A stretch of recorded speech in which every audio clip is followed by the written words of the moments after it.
Puerto Vallarta is a resort town on the Pacific coast of Mexico, known for its Spanish colonial charm, its markets, friendly people, and vibrant colors. Visitors are drawn here for its authentic feel, the old town center with cobblestone streets and Spanish colonial architecture, the lively beach boardwalk lined with shops, restaurants, and bars, outdoor adventures in the jungle and mountains, and fun towns and villages along the coastline. It's one of my favorite cities in the world, so let me show you the top things to do in Puerto Vallarta.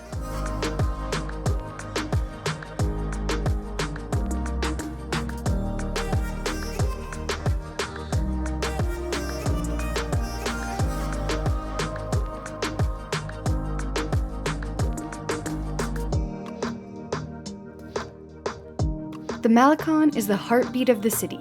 This beach boardwalk has ocean views on one side and lined with shops, restaurants, and bars on the other. You'll find public art, buskers, vendors, and street food. It's where all the action is and a great starting point to soak up the vibe of Vallarta.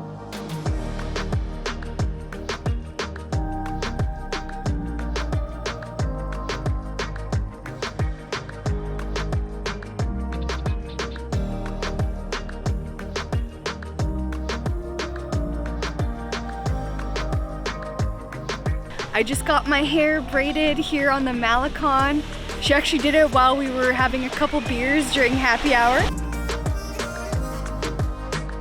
It's fun to visit during the daytime, but it really comes alive at night.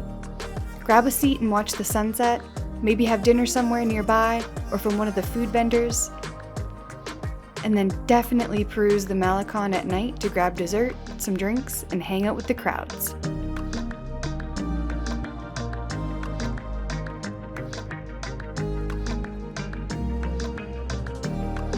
As you make your way from Old Town Puerto Vallarta and the beginning of the Malecon, you'll come to the Zona Romantica, the Romantic Zone, which is the heart of Old Vallarta.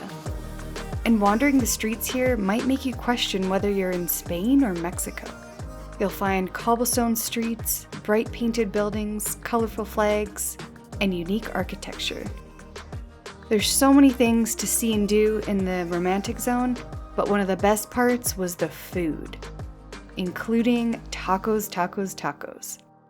Don't be afraid to try the street tacos here. Not only are they delicious and flavorful, the prices are great. We just had 2 pastor tacos and a quesadilla. It came to 100 pesos. This guy cuts off the pastor and fries it in its own grease first before putting in the tacos. We haven't seen anyone else do that, and you can't tell me that doesn't sound delicious. Some other great finds for tacos in Puerto Vallarta were Las Gueras, El Santo, and Sonorita.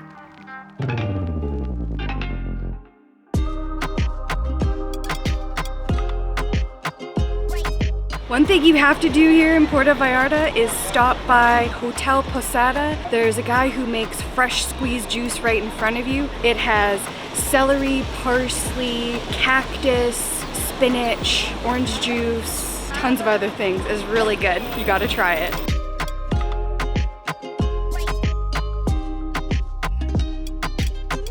And don't forget to grab some fresh coconut water from one of the street vendors.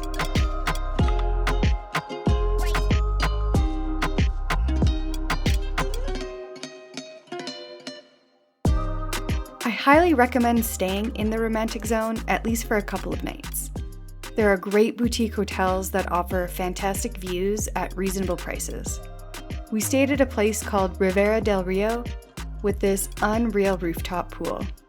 We stayed here for 5 nights, and honestly, it wasn't enough. The pillar balconies and spiral staircases reminded me of Romeo and Juliet vibes. Definitely one of the most unique hotels I've ever stayed in, and there's so many hotels like this in the area. But for this one, I've got a full video tour of this place that you're really going to want to see. This morning we're headed up to Mirrador de la Cruz for one of the best views of the entire bay, not just Puerto Vallarta. This is one of the best free things to do in Puerto Vallarta. It's a steep climb through the cobblestone streets, but the views are so worth it. All right. We're at the point where these stairs are pretty steep. You want your cardio in. It's right here, friends.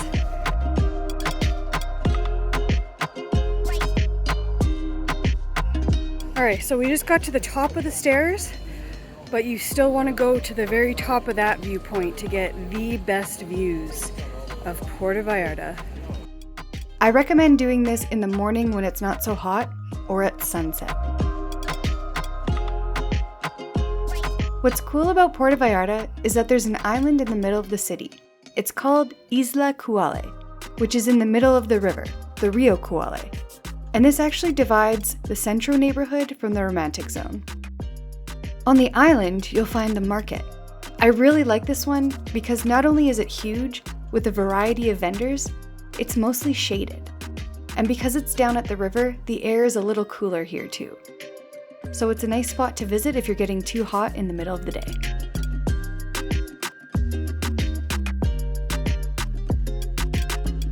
So here at the end of the Rio Cuale Park, there is a little section where there's a bunch of stray cats that live here. There's tons of them, they're so friendly, they love humans. Bring some treats, give them some water, and you can pet them for as long as you want. They're so cute.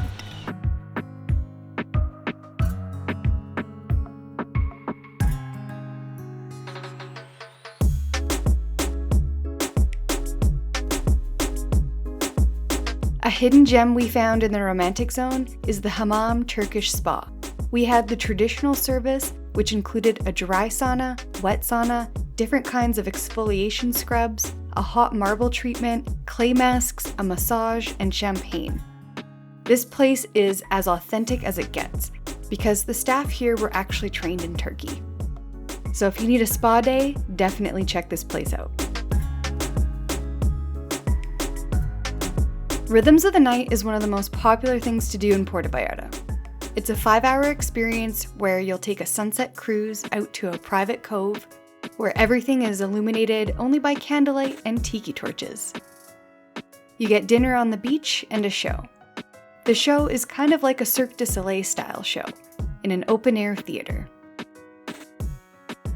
This isn't an inexpensive excursion, so I made a full video review to help you decide if it's worth seeing.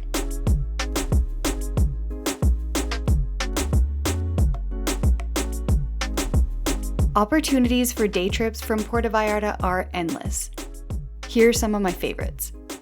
We did a Botanical Gardens day trip with a small group where our shuttle picked us up, and first we stopped at a local village and tried some fresh roasted coffee and other treats. We had coffee mixed with cinnamon and roasted with a bit of chocolate, so we are definitely taking some home. And then we got to try tequila eggnog. Whoa, that stuff was delicious. Today you don't drive tequila, Tequila eggnog. Rompope. Rompope. exactly. Rompope. The flavor is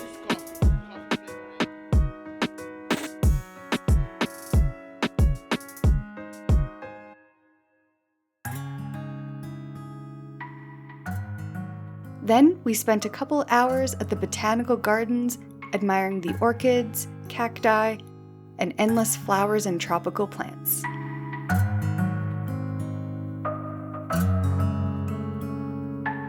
To finish the day, we stopped for lunch at a tequila distillery and thoroughly enjoyed the tasting experience. So this is the next part of our tour today, tequila tasting. So far, it's so much fun.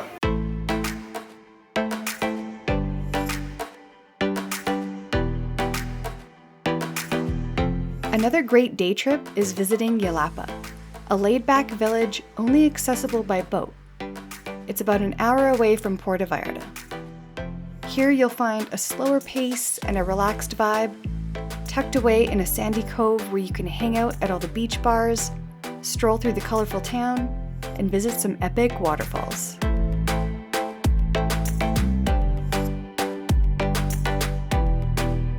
One of my favorite day trips was visiting the natural hot springs. We made our way towards the Sierra Madre Mountains, where we found dozens of stone tubs in the middle of the jungle, full of natural hot spring water. So each individual pool holds about 2 to 4 people, and they all start with a temperature of about 98 degrees, and then you can adjust the temperature based on how much water you let in. We took a tour, and this tour also included a few more surprises, including an amazing grilled lunch and massages on the beach in Bucerias. Speaking of Bucerias, this is also a great town to spend a day or even longer. It's a charming beach community with a great blend of locals, expats, and tourists. It's only 30 minutes north of Puerto Vallarta and very easy to get to by bus. It's colorful, has a great downtown market, and the beach is massive with soft sand. There's tons of beach bars and inexpensive beach massages here too.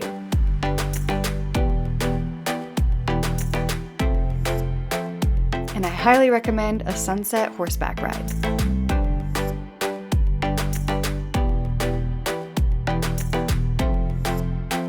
Further north up the coast in Nayarit, you'll find Sayulita, just over 1 hour north from Puerto Vallarta. It's a trendy beach town and one of the best places to learn how to surf. But beyond that, there's also great boutique shops and restaurants, and just a fun, energetic vibe throughout town. There's also some gorgeous hidden beaches here too.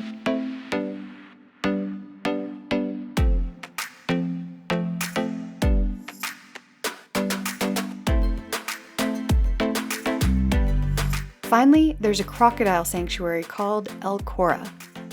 It's a rescue and rehabilitation center for crocodiles and other native species. You can stop in for a guided tour where you'll meet all kinds of crocodiles and learn their stories and the incredible work this organization does to protect them. I do have a full video from our visit here for a more in-depth look. And finally, the beaches.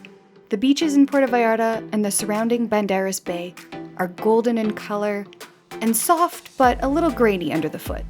But the water is very swimmable. Because of its location in the bay, it protects the area from huge swells. If you want a softer beach that's way less busy, head 30 minutes north to the community of Bucerias. The beach there is 5 miles long and really wide, so it never really seems busy.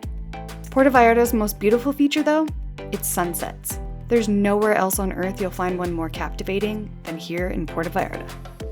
I hope you enjoyed the video. Check out the description below for my other videos about this area of Mexico, as well as links to my blog post to help you plan your next trip to Puerto Vallarta. Hasta luego!